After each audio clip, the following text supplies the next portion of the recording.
नांदेडमधल्या मुखेड तालुक्यामध्ये वाहून गेलेल्या 9 पैकी 5 जणांचे मृतदेह आता सापडले, तर उर्वरित चौघांचा शोध सुरू करण्यात आला।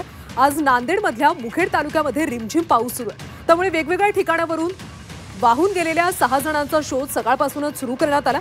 दरम्यान हसनाळ गावात वाहून गेलेल्या ग्रामस्थांच्या नातेवाईकांचा काल आक्रोश पाहायला मिळाला।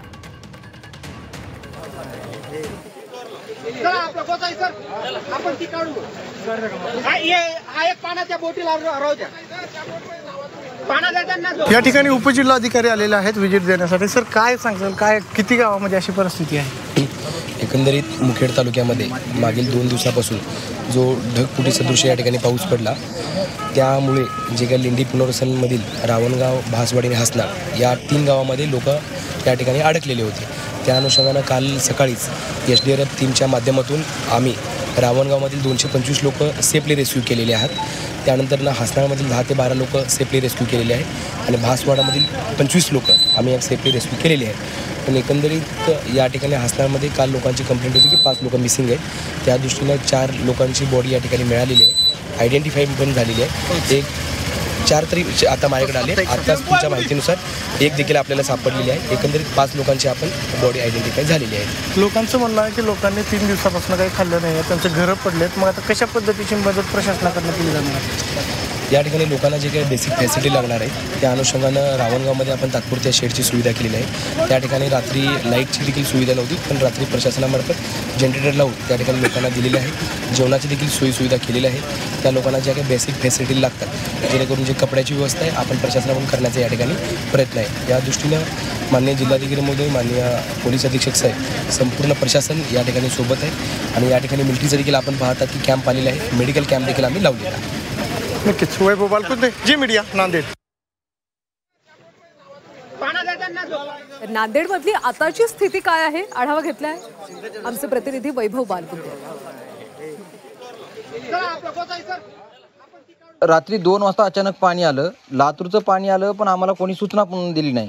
गावात राहण्यासाठी 30% पाणी साठा होईल म्हणून शक्यता असं होती, पण 70 ते 80% पाणी साठा झाला आणि त्याच्यामध्ये प्रशासनानं सकाळी बुडीत क्षेत्र पहिल्यांदा गाव जाते आमचं हसनाळ, जे पूर्ण पहिल्यांदा जाते, तर ते बोटी जे आहे प्रशासनानं सगळे रावणगावला लावलं। तिथं 200 लोक काढलं, पण तिथं पाणी आलं नव्हतं।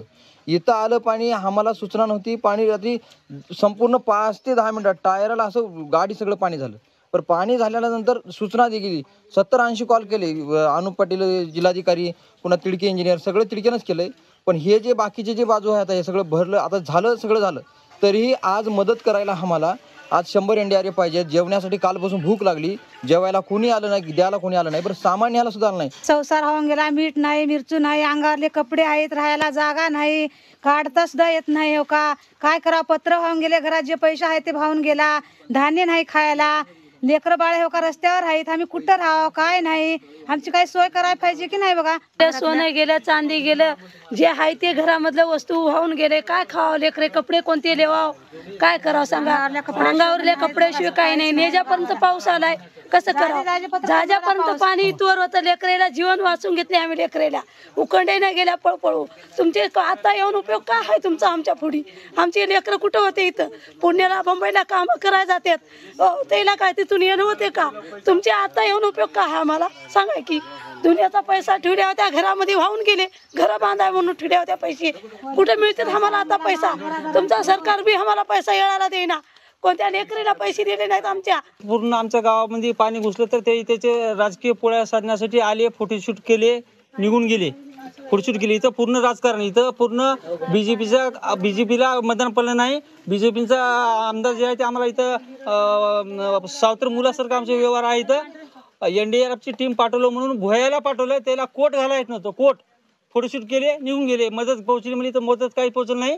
सानुग्रहांचे आणलेले पैसे 12 लाख रुपये हो का पूर्ण वाहून गेले, गटलेले पैसे हो का हे वल्ले होऊन पडलेत, धान्य गेलं, ढोर वासरं गेले।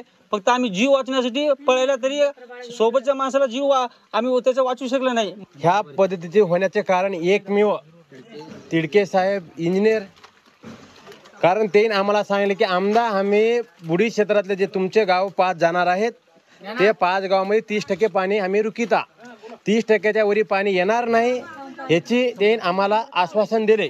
आम्ही त्याच्या आश्वासनाला बळी पडलो, त्याच्यामुळे आज आमच्या गावातले 8 व्यक्ती मयत झाले. 8 व्यक्तीमध्ये 6 व्यक्ती मृत्यू त्याचे सापडले आहेत. 2 व्यक्ती अजून सापडायला तयार नाहीत. आमची परिस्थिती प्रत्यक्षात आम्हालाच माहिती आहे. आम्ही कसं जगलेला 2 दिवस झालं अन्नाचा कण नाही. लेकरं परदेशी फिरल्यासारखे फिरालेत.